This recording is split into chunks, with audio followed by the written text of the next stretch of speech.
अस्सलाम वालेकुम मैंने वेरी गुड मॉर्निंग लाहौर। आज की खूबसूरत सुबह की बहुत सी चाहतों, बहुत सी मुस्कुराहटों और बहुत सी मोहब्बतों के साथ मैं हूँ रुखमा इरफान मलिक और आप सबको आज के शो में वेलकम करती हूँ। उम्मीद करती हूँ आप सब लोग बिल्कुल खैरियत से होंगे और आप सबका आज का दिन बहुत अच्छा, बहुत प्लेजेंट गुजरेगा। सो जनाब, शो के आगाज़ में हमेशा की तरह सबसे पहले हम वेदर अपडेट लेना चाहेंगे, क्योंकि अगर मैं इस वक्त लाहौर के मौसम की बात करूं तो वेदर अच्छा खासा क्लाउडी है और मौसम में खुनकी देखने में आ रही है। मौसम कैसा रहेगा ये शेयर करेंगी हमारी कॉरेस्पॉन्डेंट अमारा हमारे साथ। सो अमारा, बताइएगा आज मौसम कैसा रहने वाला है लाहौर का? जी रोमा, आज का मौसम जो लाहौर का है वो काफ़ी दिलकश और खूबसूरत है। सुबह से जो है वो ठंडी ठंडी हवाएं चल रही हैं, जिसके बाद मौसम काफ़ी खुशगवार हो गया है। ताहम सूरज ने भी जो है वो अपनी हल्की हल्की किरणें शहर लाहौर की ज़मीन पर बिखेरना शुरू कर दी हैं। अगर बात करें आज के दर्जा हरारत की, तो आज ज़्यादा से ज़्यादा दर्जा हरारत जो है वो 23 डिग्री सेंटीग्रेड रिकॉर्ड किया गया है, जबकि कम से कम दर्जा हरारत 13 डिग्री सेंटीग्रेड रिकॉर्ड किए जाने का इम्कान है।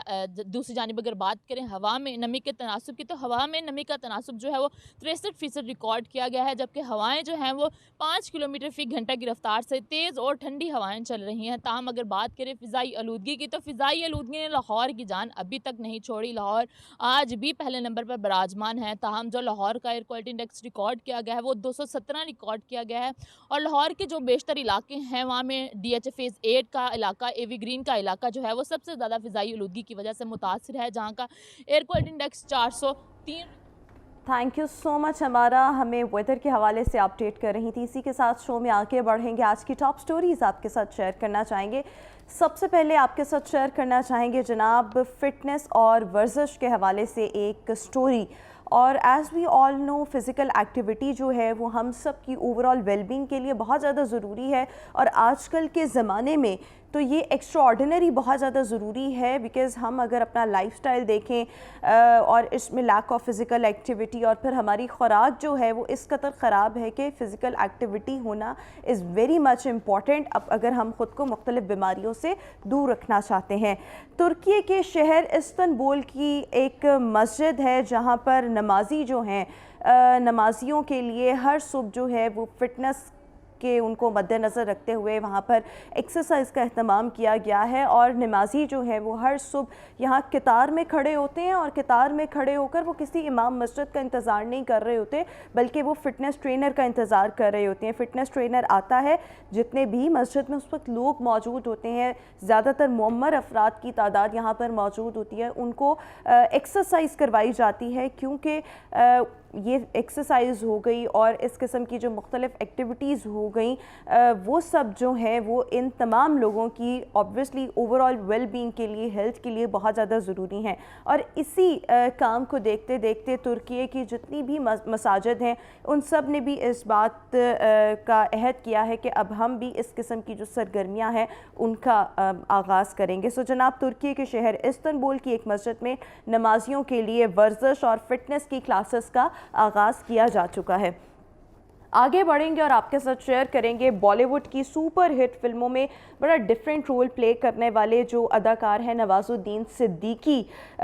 वो भी Pakistani dramas, Pakistani writers, drama writers और एक्टर्स और एक्ट्रेसेस के मद्दाह निकले हैं। हाल ही में नवाजुद्दीन सिद्दीकी ने जर्मनी के एक नशरियाती इदारे को एक इंटरव्यू दिया, जिसमें वो बेसिकली अपनी जो फिल्म थी बजरंगी भाईजान, और उसमें जो उनका अपना रोल था जो कि पाकिस्तानी सहाफ़ी का किरदार था, चांद नवाब, इसके बारे में वो बता रहे थे। और उनका ये कहना था कि पाकिस्तानी सहाफ़ी का ये किरदार अदा करना बहुत हिलेरियस किस्म का एक एक्सपीरियंस था, मजाकिया किरदार था, लेकिन एट द सेम टाइम ये बहुत डिफ़िकल्ट भी था। डिफ़िकल्ट इसलिए था कि इस किरदार के लिए उनको तकरीबन 100 टाइम्स के करीब उनको प्रैक्टिस करनी पड़ी, क्योंकि रेलवे स्टेशन पर शूटिंग के लिए सिर्फ एक दिन मिला था, एक दिन ही हमें शूटिंग की वहाँ इजाज़त मिली थी, जिसके लिए बार बार उन्होंने प्रैक्टिस की और वन गो में, वन टेक में उन्होंने अपना किरदार जो है वो निभा दिया। लेकिन इस सब के साथ साथ उन्होंने कहा कि पाकिस्तान का जो कंटेंट है, पाकिस्तानी ड्रामास जो हैं वो अमेजिंग हैं और भारत में उनको बहुत पसंद किया जाता है। पाकिस्तानी जो ड्रामा राइटर्स हैं वो बहुत ज़बरदस्त ड्रामास लिखते हैं, और जो एक्टर्स हैं वो बहुत ज़बरदस्त अदाकारी करते हैं। के साथ अभी हम शो में एक ब्रेक शामिल करेंगे, आपसे मुलाकात करेंगे एक ब्रेक के बाद।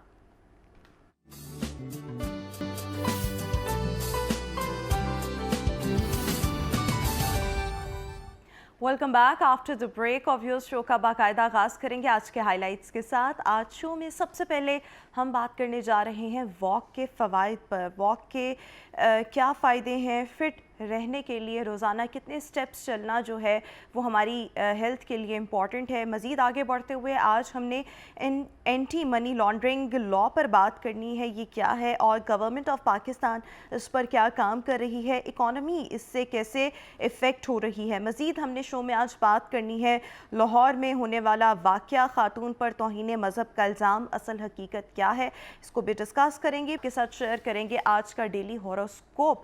सो right now it's a health and fitness segment जिसमें हम आज बात करने जा रहे हैं वॉक के फ़वाइद पर। अच्छा, जब हम वॉक की बात करते हैं सो वॉक जो है वो किसी भी इंसान के लिए बहुत ज़्यादा ज़रूरी होती है। नॉर्मली ये कहा जाता है कि हफ़्ते में 3 से 5 दिन जो है वो अच्छे किस्म की किसी भी किस्म की फ़िज़िकल एक्टिविटी में एंगेज खुद को करना, वो कोई एक्सरसाइज हो सकती है या वॉक हो सकती है, ब्रिस्क वॉक हो सकती है, यानी कि तेज़ी के साथ कदम चलना, ये आपकी सेहत को बहुत ज़्यादा बेहतर रख सकता है। इससे हमारे जो टांगों के मसल्स हैं वो एक्टिव रहते हैं और डायबिटीज़ के पेशेंट्स के लिए वॉक बहुत ज़्यादा फ़ायदेमंद है। मज़ीद अगर हम बात करें जिनको हाई ब्लड प्रेशर के इश्यूज़ हैं या कार्डियोवास्कुलर डिजीज़ हैं, इन सब के लिए भी वॉक के फ़वाइद हैं। लेकिन वॉक जो है एट द सेम टाइम हमें मुख्तलिफ़ बीमारियों से बचा भी सकती है और हमारी जहनी सेहत को भी बहुत ज़्यादा बेहतर करती है। वॉक के हर इंडिविजुअल के लिए क्या फ़वाइद हैं, रोज़ाना कितने स्टेप्स चलना हम सब की सेहत के लिए बहुत ज़्यादा फ़ायदेमंद हो सकता है, इसी पर ही आज हमने बात करनी है। Yoga expert, fitness expert doctor Iftikhar हमारे साथ शो में मौजूद हैं। इफ्तिखार साहब, thank you so much for being with us. Walk करने से किसी भी इंसान को क्या क्या फ़ायदे जो हैं वो हासिल होते हैं? देखिए, सबसे पहले तो जो है इसमें आप देखें वॉक दो तरह की हैं। लोग आप पार्क में देखेंगे तो लोग दो तरह की वॉक कर रहे होते हैं। जिनके पास टाइम नहीं होता वो शायद अपने घर में भी या अपनी छत पे भी कर लेते हैं वॉक। लेकिन वॉक में एक चीज़ का ध्यान रखना चाहिए कि वॉक अगर आपने ब्रिस्क वॉक करनी है, लोग दो तरह की वॉक चलते हैं, एक ब्रिस्क वॉक है और एक है स्लो वॉक। अगर हम ब्रिस्क वॉक की बात करें तो वो ज़ाहिर है उसमें इंसान जल्दी एग्जॉस्ट हो जाता है। ब्रिस्क वॉक का फ़ायदा है, उसको आप टारगेट कर लें, जस्ट कि आपने 30 सेकंड आपने ब्रिस्क वॉक करनी है और उसके बाद आप बिल्कुल जेंटल वॉक करें। वॉक अब जेंटल और ब्रिस्क के फ़ायदे की मैं बात करूँगा। जब आप बहुत तेज़ वॉक करते हैं तो आपके मसल जो हैं वो थोड़ा सा स्टिफ होके काम कर रहे होते हैं, वो रिलैक्स्ड होके नहीं करते। तो जब आप ऐसी वॉक करेंगे जो कि ब्रिस्क वॉक है, जो तेज़ वॉक है, तो उसमें होगा क्या कि आप स्ट्रेस का शिकार होंगे। ठीक है, तो आपके जो नेगेटिव हार्मोन है स्पेशली कार्टिसोल, कुछ टाइम चलने के बाद जब इंसान ब्रिस्क वॉक जाता है तो फील करता है उसकी हार्ट बीट काफ़ी बढ़ गई है, उसको थोड़ी सी सांस भी फूलनी शुरू हो गई है। और हकीकतन ऐसा होता है कि ब्लड की वेसल्स में, चूँकि हार्ट का वर्कलोड बढ़ जाता है तो ब्लड की वेसल जो है वो थोड़ी सी नैरो हो रही होती हैं। उससे क्या होता है कि सांस फूलनी शुरू हो जाती है और इंसान का थोड़ा सा ब्लड प्रेशर बढ़ना शुरू हो जाता है। तो इसमें इस चीज़ का ज़रूर ध्यान रखना चाहिए कि अगर आपने ब्रिस्क वॉक करनी है तो 30 सेकंड कीजिए या 45 सेकंड कीजिए, उसके बाद आप स्लो वॉक पे आ जाएं। स्लो वॉक के मैं आपको फ़ायदे बताऊं, ब्रिस्क वॉक से कहीं ज़्यादा है। अच्छा, ये अहम बात है। स्लो वॉक यानी कि चहलकदमी करना। चहलकदमी करना, जैसे लोग करते क्या है, लोग ये कहते हैं कि यार मैंने वेट बहुत गेन कर लिया और अब मैं जाऊंगा पार्क में और मैंने अंधाधुंध चलना, दौड़ूंगा। वो बहुत गलत तरीका है। यानी कि ब्रिस्क वॉक नहीं करनी चाहिए इन एनी केस। आपने बिल्कुल चहलकदमी वाली वॉक करनी है। तो इसलिए उससे फिर वजन कैसे कम? हाँ, ये बड़ा अच्छा सवाल किया। अब आपको थोड़ा सा मेडिकल ग्राउंड की तरफ आना पड़ेगा। बात यह है कि हमारे दो तरह के हार्मोन हैं। एक हार्मोन ऐसा है जो हमारी बॉडी में वेट गेन के लिए अपना रोल अदा करता है और एक हार्मोन ऐसा है जो कि वेट को बर्न करने के लिए अपना रोल, अल्लाह ताला ने चेक एंड बैलेंस के सिस्टम रखे हुए हैं। अब जब आप तेज़ चलेंगे तो कॉर्टिज़ोल जो कि एक नेगेटिव हार्मोन है उसके लेवल अप होने शुरू हो जाएंगे, फास्ट चलेंगे। कॉर्टिज़ोल क्या करता है, ट्रिगर कर देता है बॉडी में, ऑक्सीडेटिव स्ट्रेस को बढ़ाता है, इंसुलिन को ट्रिगर करके, इंसुलिन का रेजिस्टेंस पहले ही हार्ट डिजीज़ में एक बेसिक रीज़न है, सबसे बड़ी रीज़न है। तो जब आप बहुत तेज़ अंधाधुंध चल रहे होते हैं तो दो तीन चीज़ों का ध्यान ये रखना है कि एक तो सांस ज़्यादा फूलेगी, आपकी ब्लड वेसल्स और ब्लड के मसल्स पे ज़्यादा इफेक्ट आएगा, वो ब्लड की वेसल्स जो हैं वो कंस्ट्रिक्ट करेंगी, आपके हार्ट को जो है उसके नतीजे में और ज़्यादा काम ठीक करना, है। तो आप ज़्यादा जल्दी थक जाएंगे और स्ट्रेस का भी शिकार होंगे। लेकिन इसके साथ अगर आप टहलने के, जैसे आप शाम में किसी मकसद के लिए नहीं, जस्ट आप अकेले निकले और बहुत स्लो वॉक कर रहे हैं, उससे क्या होगा, एक ऐसा हार्मोन रिलीज होगा जिसे हम ग्रोथ हार्मोन के नाम से। अच्छा, ग्रोथ हार्मोन की ब्यूटी यह है कि एंटी एजिंग हार्मोन है। अच्छा, एंटी एजिंग, आप अगर बहुत रिलैक्स होकर वॉक करते हैं तो यकीन जाने you can even reverse your ageing. अच्छा, यानी इसके लिए बस ये कि आपने चहलकदमी करनी हाँ, है। चहलकदमी, टारगेट को नहीं रखना, किसी जजमेंट में नहीं जाना आपने। देखिए मोस्टली जो लोग हैं, मैं अगर यंग बच्चे बच्चियों की बात करूं, स्पेशली लड़कियां, उनका दिल करता है कि हम वजन कम करें, हमारा वजन जो है वो मेंटेन रहे। ऐसे अब ही। उनके दिमाग में मेरी तरह यही सवाल जो है वो उभरेगा कि भाई अगर हम चहलकदमी करेंगे तो वजन कैसे कम होगा। तो इसका जवाब दें कि अगर हम चहलकदमी कर रहे हैं तो कितनी देर चहलकदमी करें कि हमारा वजन जो है वो कम होने लगे। हाँ, देखें, एक तो सबसे अहम बात यह कि आपने ये ऐसे पुरसुकून चाल चलनी है जिससे आपके मसल में स्टिफनेस ना आए, ठीक है, जिसमें आपके पॉजिटिव हार्मोन्स के लेवल बढ़ें, खास तौर पे ग्रोथ हार्मोन जो मैंने बताया एंटी एजिंग है। इसके अलावा जो ग्रोथ हार्मोन है ये एक ऐसा पॉजिटिव रोल अदा करता है कि ये आपकी बॉडी के सारे सिस्टम को रिलैक्स कर देता है, हार्ट को भी, ब्लड वेसल्स को भी, आपके ब्रेन को भी रिलैक्स करता है, इसके अलावा आपके मसल्स को भी रिलैक्स करता है। तो आप इंजॉय कर रहे होते हैं। ठीक है। आप खुद सोचें कि आप पार्क में जा रही हो, ऐसे जा रहे हैं, बिल्कुल तेज तेज जा रहे हैं, कभी मेंटली रिलैक्स नहीं होंगे, आपके कॉर्टिसोल के लेवल बढ़ेंगे, ब्लड प्रेशर आपका बढ़ेगा, इवन ब्लड शुगर लेवल पे भी कुछ ना कुछ इफेक्ट आ सकता है बढ़ने का। लेकिन नतीजा ये होगा कि जो आपकी फैट बर्निंग का प्रोसेस है ना, वो आपका स्लो हो जाएगा। जबकि आप स्लो चलेंगी, ग्रोथ हार्मोन के लेवल अप होंगे, तो आपकी फैट बर्निंग का प्रोसेस तेज हो जाएगा। जब हम सोते हैं, आराम करते हैं, डीप स्लीप में जाते हैं, तब ग्रोथ हार्मोन आपकी फैट बर्निंग शुरू करता है। सबसे ज़्यादा फैट बर्निंग जो है वो सोते वक्त होती है इंसान की। कोई, शायद आप बिलीव ना करेंगे, आप एक डीप स्लीप में चले जाएं 7 to 8 आवर्स की, सबसे ज़्यादा फैट की बर्निंग उस प्रोसेस में होगी। लेकिन शॉर्ट स्लीप जिसमें आप डिस्टर्ब भी हैं, जिसमें आपके स्ट्रेस जो है ना वो आपको सोने नहीं देगा, वो आपके स्लीप के पैटर्न को जो है डिस्टर्ब करेगा, जिसकी वजह से मेलाटोनिन के लेवल, वो एक और हार्मोन है जो हमारी नींद के लिए है, उसके लेवल को भी प्रॉपर उस पे नहीं आने देगा। यानी कि अगर आप लोग अपना वजन कम करना चाहते हैं तो इसके लिए बहुत ज़्यादा ज़रूरी है कि आप जो है वो चहलकदमी करें, आप तेज़ वॉक ना करें। और अगर आप ब्रिस्क वॉक करेंगे सो इन एनी वे ये आपके लिए कोई इतना फ़ायदेमंद साबित नहीं होगा।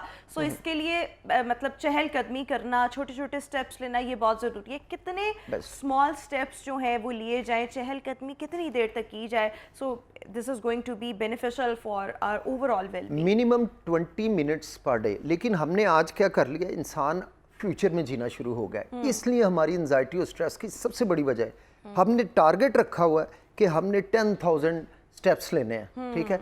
वो टारगेट हमें इंजॉय नहीं करने देता हमारी वॉक को, ठीक है। हमें इस टाइम फ्रेम से निकलना होगा, इस टारगेट की गेम से निकलना होगा।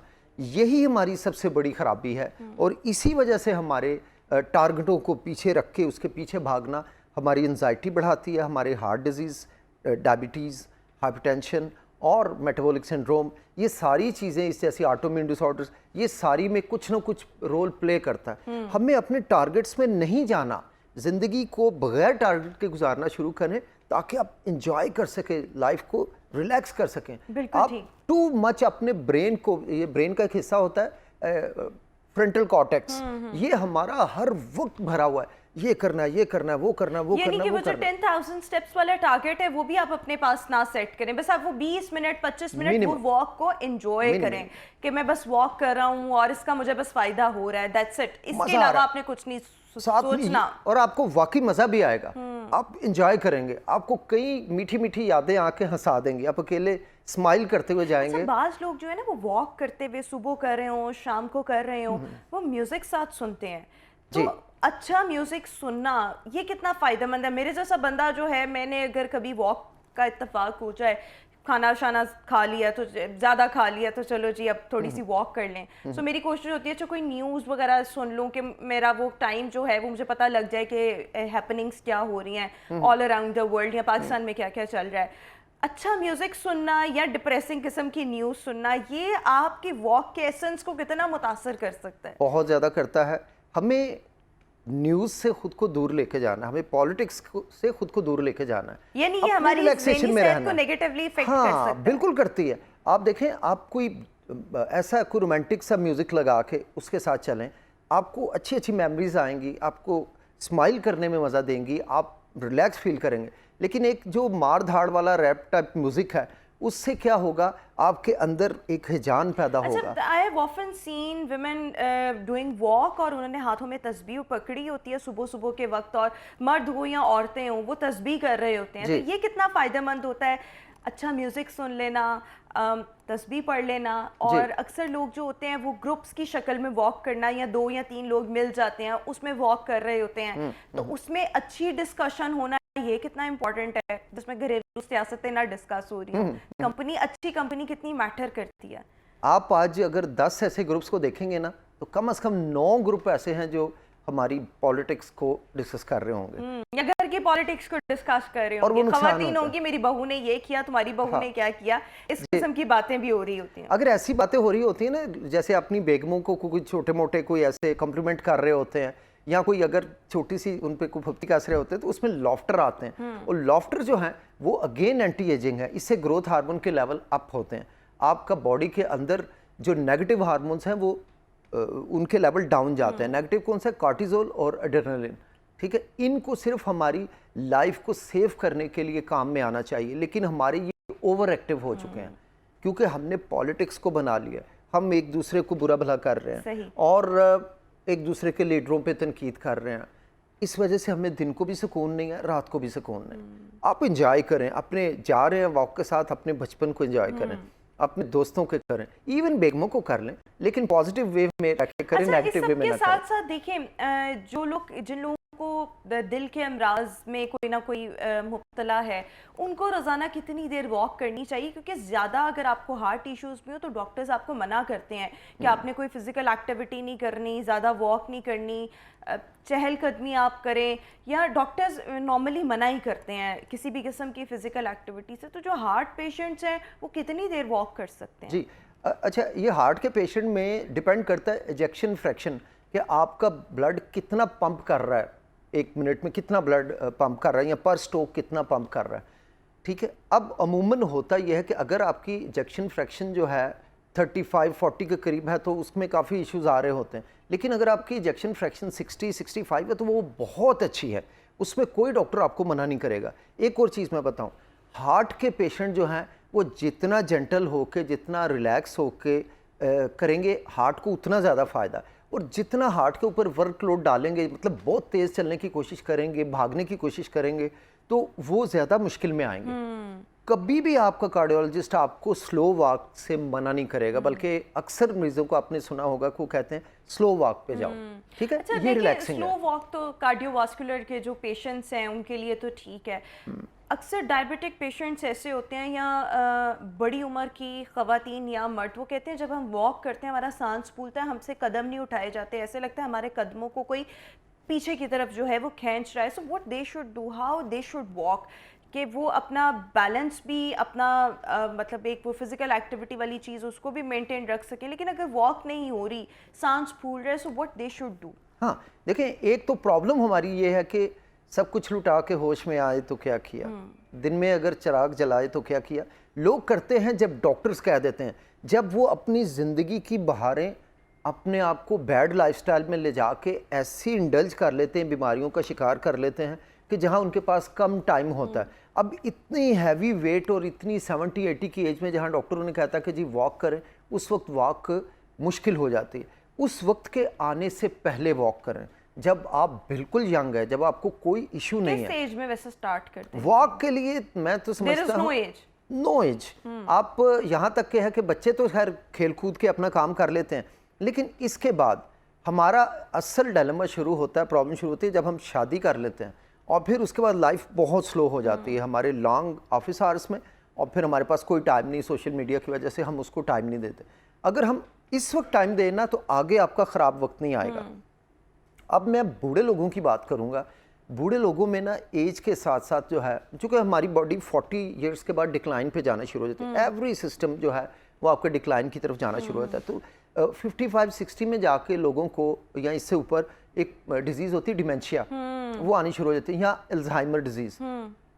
यकीन माने इस पे स्टडीज़ आई हैं कि अगर आप अपने बुज़ुर्गों को थोड़ी सी तवज्जो दें अपने पौधों की तरह, तो आपके बुज़ुर्ग दोबारा से जवान हो जाएंगे, उनकी बीमारियां ख़त्म हो जाएंगी, आपको उनको लिए लिए हॉस्पिटलों में और क्लिनिकों में नहीं भागना पड़ेगा। इसके उन पे लिए हज़ारों बुजुर्गों के लाखों लिए अच्छी कंपनी, आपका हाँ। अच्छा टाइम, क्वालिटी टाइम उनको देना, ये भी बहुत ज़रूरी है। अच्छा, Best। वॉक जो है वो किस टाइम पर करनी चाहिए? सुबह के औकात में करनी चाहिए, ज़्यादा फ़ायदा कब होता है, या शाम के वक्त करनी चाहिए, रात के वक्त करनी चाहिए? और एक और सवाल, क्योंकि मेरे पास वक्त कम है, इसी के साथ ही मैं ऐड ऑन कर रही हूँ कि अक्सर ये कहा जाता है कि सुबह के औकात में या रात के वक्त ग्रीनरी पर नंगे पाँव जो है बेयर फुटेड वॉक करना, वो भी आपको बहुत फ़ायदा देता है, दिमाग को बहुत फ़ायदा देता है। बहुत फ़ायदा। हाँ। इसलिए कि हमारी जो सरफेस है, अर्थ है, उसमें एक ख़ास तरह का करंट है, और हमारा भी बॉडी जो है उसके अंदर भी अल्लाह सुब्हानहू तआला ने करंट का एक पूरा सिस्टम, बिजली का निज़ाम रखा हुआ है। यकीन माने बिल्कुल वैसा ही निज़ाम है।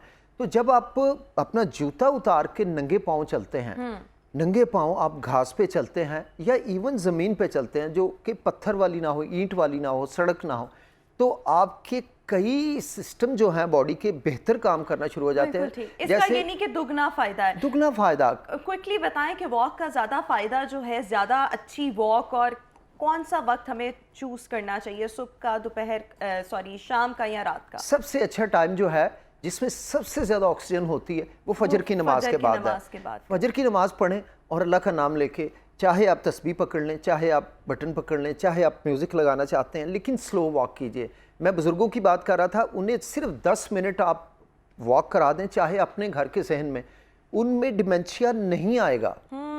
ये बहुत ज़्यादा तकलीफ़ दे बीमारी है जिसकी इतनी ज़्यादा केयर करनी पड़ती है, और घर वाले बेचारे ख़ुद भी आजिज़ आ जाते हैं। अगर वही 10 मिनट आप अपनी वालिदा या अपने वालिदा का हाथ पकड़ के उनको साथ लेके चला लें पैदल, और कोशिश करें अगर आपका घर में लॉन है तो नंगे पाँव खुद भी चले, उनको भी चलाएं, उनके किडनी ज़्यादा बेहतर काम करने शुरू हो जाएंगे, लीवर ज़्यादा बेहतर काम करना शुरू हो जाएगा, हार्ट ज़्यादा बेहतर काम, पहले से ज़्यादा तंदुरुस्त रहेंगे, पहले से ज़्यादा तंदुरुस्त हो जाएंगे। बिल्कुल ठीक हो क्या। Thank you so much doctor Iftikhar for being with us. इसी के साथ अभी हम शो में एक ब्रेक शामिल करेंगे, आपसे मुलाकात करेंगे एक ब्रेक के बाद।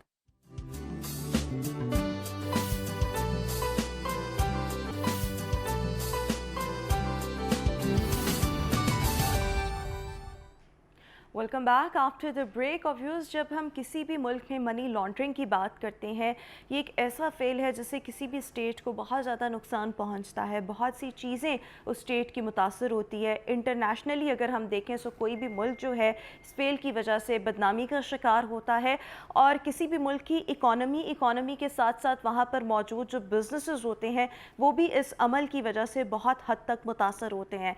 एंटी मनी लॉन्ड्रिंग लॉ पर आज हम शो में बात करने जा रहे हैं। बेसिकली ये लॉ है क्या, और हमारी गवर्नमेंट जो है, गवर्नमेंट ऑफ पाकिस्तान जो है, वो इस लॉ के हवाले से क्या काम जो है वो कर रही है। एडवोकेट यासिर इकराम कुरैशी इस वक्त हमारे साथ शो में मौजूद हैं। यासिर साहब, बहुत शुक्रिया आपके वक्त का। सबसे पहले तो मैं मुख्तसरन जानना चाहूँगी कि ये एंटी मनी लॉन्ड्रिंग लॉ जो है बेसिकली ये क्या है और ये किस तरीके से काम करता है। I am really thankful for this invitation. Madam देखिए, ये हमारे मुल्क के अंदर बड़ा हॉट इशू है आजकल। जितने भी पॉलिटिकल आप केसेस देखते हैं, जैसे प्राइम मिनिस्टर नवाज शरीफ का केस था, जरदारी साहब का केस था, अयान अली का जो केस था, ये सारे जो फाइनेंशियल क्राइम के साथ रिलेटेड करते हैं। और एंटी मनी लॉन्ड्रिंग एक बेसिक लॉ है जो डिफरेंट ट्रेल्स को मैनेज करता है, जिसमें आप ब्लैक मनी को, जो डर्टी मनी होती है, उसको प्रज्यूम करते हैं किसी वेज के साथ, उसकी लेयरिंग करके उसको वाइट डिक्लेयर कर देते हैं, और वो डिफरेंट एसेट्स पे इन्वेस्ट कर दिया जाता है। इससे का सबसे ज़्यादा नुकसान हमारी पॉलिटिकल इंस्टेबिलिटी को होता है, इकोनॉमिक ग्रोथ को होता है, और इसके साथ जो हमारा मेजर जो टैक्स कलेक्शन ऑफ फंड्स है, जिससे हमारा स्टेट का रेवेन्यू जनरेट होता है, वो सबसे ज़्यादा डिस्टर्ब इससे होता है। और रिसेंटली बड़ा हॉट टॉपिक रहा है न्यूज़ के अंदर कि हम ब्लैक लिस्ट होने वाले हैं, हम ग्रे लिस्ट में घुस गए हैं, हमें आज हमारे इतने पॉइंट्स हमारे क्लियर हो चुके हैं। They are belong to the AMLA act, anti money laundering act. Anti money laundering के अंदर हमारा वाइट कॉलर क्राइम और फाइनेंशियल क्राइम्स आते हैं इसके अंदर, और स्टेट इसके अंदर अपना पार्ट तो अदा कर रही है, लेकिन हमारा इस टॉपिक में आपकी इस प्रोग्राम की तरफ से अवेयरनेस देने का मकसद भी यही है कि गवर्नमेंट ऑफ पाकिस्तान इसके अंदर अपने लॉज तो इम्प्लीमेंट कर रही है, इनकी लेजिस्लेशन हो रही है, इम्प्लीमेंट बहुत ज़्यादा मुश्किल हुई है। अभी रिसेंटली गवर्नमेंट ऑफ पाकिस्तान ने प्रोसिक्यूशन डिपार्टमेंट को एक टास्क दिया है फ्रॉम दी क्या कहते हैं यूएस डिपार्टमेंट, हमारे यूनाइटेड स्टेट ने इसके अंदर इंटरवीन करके एक प्रोसिक्यूशन को अडॉप्ट किया है कि वो अपने जितने भी प्रोसिक्यूशन लीगल फ्रेटर्निटी है जो कोर्ट्स के अंदर सरकारी केसेस को डिफेंड करती है, उनकी स्पेशलाइज्ड ट्रेनिंग होगी एंटी मनी लॉन्ड्रिंग के अंदर, अदरवाइज वो they will not promoted. So it is an good sign for our society. So इसका जो हमारे सोसाइटी के अंदर जो कल्चर इफेक्ट है वो बहुत बैड इम्पैक्ट है। हम डे बाय डे हमारी डिवैल्यूएशन ऑफ मनी हो रही है, हमारे बिजनेसेस लॉसेस में जा रहे हैं। इसका टोटल जो हमारे ऊपर जो हमारी कंट्री को लॉस होता है, इसका अल्टीमेट बर्डन जो हमारे पास जो सिंगल वन यूनिट हमारा इंडिविजुअल है उसके ऊपर आता है। बिल्कुल ठीक हो गया। अच्छा, लेकिन अगर हम गवर्नमेंट ऑफ पाकिस्तान की बात करें तो वो इस पर राइट नाउ क्या काम कर रही है? गवर्नमेंट ऑफ पाकिस्तान ने फाइनेंशियल एक्शन टास्क फोर्स हमारा यूनिट अभी चल रहा है। इसमें स्टेट बैंक ऑफ पाकिस्तान ने फाइनेंशियल मॉनिटरिंग यूनिट बना दिया है जिसमें कैश ट्रांजैक्शन रिपोर्ट्स है हमारी और सस्पिशियस ट्रांजैक्शन रिपोर्ट्स हैं, और इसके अंदर बैंक से ज़्यादा सबसे ज़्यादा जो मेजर पार्ट अदा करते हैं मनी लॉन्ड्रिंग के अंदर वो बैंकिंग इंस्टीट्यूशंस होते हैं जिसे हम फाइनेंशियल इंस्टीट्यूशंस कहते हैं। और money laundering not only the money, ये आम बंदे को समझाने की ज़रूरत है। एक्चुअली बहैसियत कौम हम ये हमारी सोसाइटी के अंदर ये कोई ऐसा बड़ा क्राइम नहीं माना जाता कि सारे चोर हैं जी हम तो बिज़नेस कर रहे थे। और दूसरा सेकंड हमारे पास ये ऑप्शन होता है कि हम तो टैक्स जो बचा लेंगे, हम तो बहुत ज़्यादा टैक्स देते हैं।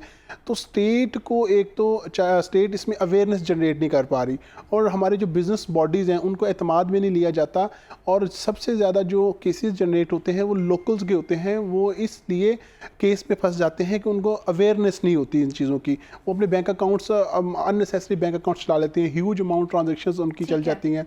जी मैडम। अच्छा, अगर हम केसेस की बात करें तो इस वक्त इस हवाले से कितने केसेस जो हैं वो पेंडिंग हैं? ऑलमोस्ट ये बड़ा जो ओपन वाइड क्वेश्चन होगा कि कितने केसेस पेंडिंग है। मेरे ख्याल में सारे केसेस पेंडिंग हैं। कोई भी फ्रूटफुल केस अभी तक गवर्नमेंट ऑफ पाकिस्तान ने आमला के ऊपर, हमारी प्रोसिक्यूशन डिपार्टमेंट डेफिनेटली ये सुनेगी और उसको ये रियलाइज़ होगा कि हमारे मेजर केसेस सारे पेंडिंग पड़े हुए हैं इस वक्त। अच्छा, यानी कि मेजर केसेस जो हैं वो इस वक्त सारे के सारे जो हैं वो पेंडिंग पड़े हुए हैं। तो इसका पॉलिटिकल इफेक्ट, यानी कि अगर हम बात करें तो हमारी सियासत पर इसके क्या असरात मुरतब होते हैं, रेप्रिकॉशंस क्या होते हैं? That is the most important question आपका, जिसका पॉलिटिकल इफेक्ट क्या होता है। अल्टीमेटली ये जो डिफरेंट लॉज होते हैं इनको पाकिस्तान के अंदर मिसयूज़ भी किया जाता है, जैसे पॉलिटिकल विक्टिमाइजेशन है और फेक केसेस जिसे हम कह सकते हैं वो भी जनरेट होते हैं। लेकिन इसके अंदर जो एक्चुअल टैक्स अवेडर है या एक्चुअल जो चोरी करने वाला, पैसा चोरी करने वाला बंदा है, वो भी सेव हो जाता है। इसके अंदर पॉलिटिकल इफेक्ट यही है कि हम किसी के ऊपर भी केस कर देते हैं। आपके ये फंड्स कहाँ से आए, अनएक्सप्लेन है ना, आप उसको ये आप सिंपल इसमें क्वेश्चन है कि आपके पास ये एसेट कहाँ से आया, ये आपने ये एसेट कैसे जनरेट किया। लाइक एवनफील्ड हॉल, ये बड़ा हॉट टॉपिक है हमारी न्यूज़ का रहा है। इसमें फरियाल तारपोल का जो केस था, जरदारी साहब की जो सिस्टर थे, तो वो भी इस तरह के केसेस जो हैं वो आप जनरेट तो कर देते हैं but prosecution fails to produce. तो आप उनको प्रूव करें, आप पहले उसके ऊपर इन्वेस्टिगेशन करें। एक्चुअली इसके अंदर ये जो केस पेंडिंग होना और पॉलिटिकल फैक्ट होने का मकसद ये भी है कि केस जनरेट करना और केस की प्रोसिक्यूशन करना, उसको प्रूव करना, ये दोनों डिफरेंट टास्क हैं। हम गवर्नमेंट ऑफ पाकिस्तान ने स्टिल अभी तक लेजिस्लेशन पे काम किया है, केस को क्लोज करने पे, केस की इन्वेस्टिगेशन पे अभी तक काम नहीं किया। वो कहते हैं कि कवानीन मौजूद है, इम्प्लीमेंटेशन नहीं है, यानी कि लेजिस्लेशन पर काम हुआ है बट उसकी इम्प्लीमेंटेशन कैसे होगी, किस तरीके से ये काम करेगा, वो चीज़ें अभी तक इम्प्लीमेंटेशन भी आप कह सकते हैं। लेकिन ये है कि प्रोसीजर ऑफ उस एक्ट को, उस ऑफेंस को रिजल्ट तक पहुंचाने का जो प्रोसीजर है उसे हम प्रोसिक्यूशन कहते हैं, वो वीक है हमारा बहुत ज़्यादा। बिल्कुल ठीक हो गया। अच्छा, इस सब के साथ साथ अगर हम देखें तो ये तमाम मामला जो है ये वाइट कॉलर क्राइम को किस तरह से सपोर्ट कर रहे हैं इन सो मेनी वेज? जो फाइनेंशियल क्राइम कोई भी होता है ये हमेशा white collar crime, white collar लोग करते हैं। इसमें हमारे गवर्नमेंट ऑफिशियल्स होते हैं, इसमें बड़े बिजनेसमैन होते हैं, इसके अंदर जो हमारे पॉलिटिकल जो लोग होते हैं वो होते हैं, इसके अंदर जो बॉडीज़ में के लोग होते हैं, इसमें डिफरेंट फंडिंग्स होती है जिसमें टेररिस्ट फंडिंग भी इन्वॉल्व होती है। इसमें डिफरेंट, आप कहते हैं ना कि इस पॉलिटिकल पार्टी को फंड्स आ गया या इस ग्रुप को या इस NGO को बहुत ज़्यादा फंड्स आ चुके होते हैं। तो these are the specific kind of that AMLA group, financial white collar crime. तो वाइट कॉलर क्राइम का हमारे मुल्क में सबसे जो इशू ये है वो ये है कि वाइट कॉलर क्राइम की सज़ाएं बहुत कम है। ओनली 5 ईयर, आप 1 to 10 ईयर्स आप, यानी कि इम्प्रेजमेंट होगी आपकी, 25 मिलियन आपका जो पनिशमेंट होगी आपको। और ये सिंपल सी ये है, इसको रिगोरियस होना चाहिए, इसको बहुत ज़्यादा सख्त होना चाहिए। इवन कि दूसरी तरफ हम देखते हैं तो हमारे दूसरी जो चोरी की सज़ा है वो और तरह की है, हमारे बड़ी सख्त इम्प्लीमेंट जो कहते हैं पनिशमेंट्स हैं। लेकिन आमला के अंदर या हमारे वाइट कॉलर क्राइम के अंदर जैसे सेक्शन 33 है of the sale tax act है, और सेक्शन 192 है of the income tax ordinance है, तो हमारे जो क्या कहते हैं इनकी सज़ाएं बहुत कम है। बिल्कुल ठीक हो गया। अच्छा, अगर हम इंटेलिजेंस इन्वेस्टिगेशन विंग की बात करें या FBI की बात करें, सो वो इस ज़मन में क्या क्या काम जो है वो सर अंजाम दे रहे हैं? देखिए जी, हमारा इस वक्त जो इदारा काम कर रहा है बेसिक, वो हमारा फेडरल बोर्ड ऑफ रेवेन्यू है। ठीक है, FBI सबसे ज़्यादा उसके ऊपर जो है ना प्रेशर है। फेडरल बोर्ड ऑफ रेवेन्यू के 2 पार्ट्स हैं, एक कस्टम है और एक इनलैंड रेवेन्यू है, और इन दोनों का एक सेपरेट इंटेलिजेंस इन्वेस्टिगेशन विंग है जिसका काम है रिपोर्टिंग करना। अब अनलकीली वो उसी की एक डोमेन है जिसने हमारी फाइनेंशियल क्राइम्स को पकड़ना, जिसमें आमला भी आता है और टैक्स एविजन भी आता है, जो ह्यूज अमाउंट बन जाती है, जो एक लिमिट से क्रॉस कर जाती है, जो उसका मिनिमम टैक्स अमाउंट, फ्रॉड के अमाउंट उससे ऊपर चली जाती है, तो वो आमला की इंटेलिजेंस इन्वेस्टिगेशन की ज्यूरिसडिक्शन में आ जाता है। तो वो तो अपना पार्ट अदा कर रही है, लेकिन उसका एक सबसे बड़ा जो इफेक्ट है, जो लॉस है उसका, जो मैं as a being consultant address करना चाहूँगा, they proceeding the criminal proceedings and civil proceedings continue चला लेते हैं। वो पहले FIR कर देते हैं, जब FIR कर देते हैं तो जो टैक्स अवेडर होता है उसके पास क्रिमिनल में डिले टैक्स बहुत ज़्यादा होते हैं, वो बेल की तरफ जाता है और वो अपनी क्रिमिनल जो है ना प्रोसीडिंग्स को अडॉप्ट करता है। अल्टीमेटली जो टैक्स रेवेन्यू है वो वहाँ स्टैंड कर जाता है, यानी कि वो रुक जाता है। हमें ये चाहिए, और हमारे ऑनरेबल हाई कोर्ट्स ने, सुप्रीम कोर्ट्स ने ताज इंटरनेशनल में बड़ा प्रिंसिपल सेट किया कि फर्स्ट डिटर्मिन दी, आपने ड्यू टैक्स आपको डिटर्मिन करना है, देन क्रिमिनल प्रोसीडिंग आपने स्टार्ट करनी है। तो होता ये है कि ऑफिसर अपने गर्ज के अंदर, क्योंकि उसको प्रेशर होता है रिकवरी का, वो समझता है कि मैं इसको अरेस्ट कर लूँगा तो मुझे फौरी रिकवरी मिल जाएगी। अगर रिकवरी मिल जाएगी तो 1 to 2% मिलेगी, 100% नहीं मिल सकती ना। और वैसे भी वो उससे क्या कहते हैं, वो उस टैक्स चोरी से निकलेगा नहीं, वो अपने आप को सेव कर लेगा। आपको ये चाहिए, इंटेलिजेंस इन्वेस्टिगेशन विंग को ये चाहिए कि पहले उसका पूरे टैक्स को, डिमांड को, जो भी हम उसकी एक्चुअल टैक्स एविजन है, जो आपकी रिकवरी बनती है, उसको पहले डिटरमिन करे, उसके रूल्स को फॉलो करे, उसको और पूरी कंप्लीट करने के बाद उससे रिकवरी डिमांड करे। अच्छा, इस सब से अगर हम देखें, मेरे पास वक्त कम है, इकोनॉमी हमारी कैसे मुतासर हो रही है मनी लॉन्ड्रिंग की वजह से? मैडम, बहुत कॉमन ये क्वेश्चन है, बस इसको आम कॉमन मैन को अंडरस्टैंड करने की ज़रूरत है। इकोनॉमी कैसे डिस्टर्ब हो रही है? हमारे पास फंड्स, जब भी जो ब्लैक मनी गवर्नमेंट फंड से ज़्यादा चली जाती है, ऊपर चली जाती है, तो गवर्नमेंट के डिसीजंस वीक हो जाते हैं। मैं आपको जैसे लाइक रियल स्टेट सेक्टर एक माफिया बन चुका है। हाँ, और दूसरा बात ये होती है कि जब ब्लैक मनी ज़्यादा होती है तो वो अपनी मर्जी से इन्वेस्ट करते हैं। गवर्नमेंट कहती है कि मुझे हेल्थ सेक्टर में इन्वेस्टमेंट चाहिए, कहते हैं we can't invest in health sector, हम इस सेक्टर में इन्वेस्ट करेंगे। गवर्नमेंट कहती है कि हमें एजुकेशन सेक्टर पे इन्वेस्टमेंट चाहिए, तो वो नहीं करते, वो प्रॉफिटेबल प्रोजेक्ट्स पे इन्वेस्टमेंट करते। लाइक जैसे MG का कॉन्ट्रैक्ट हुआ था, हमारे पास गाड़ियाँ आई थी। रियल स्टेट सेक्टर हमारा बहुत बूम करता है, इसमें ज़्यादा से ज़्यादा पैसा, अब अगर कॉमन मैन से पूछें किस में ज़्यादा पैसा है, तो अगर रियल स्टेट सेक्टर में है, आप गाड़ियों का शोरूम बना लेते हैं, हम गोल्ड ख़रीद लेते हैं, हम फॉरेन करेंसी में डील कर लेते हैं।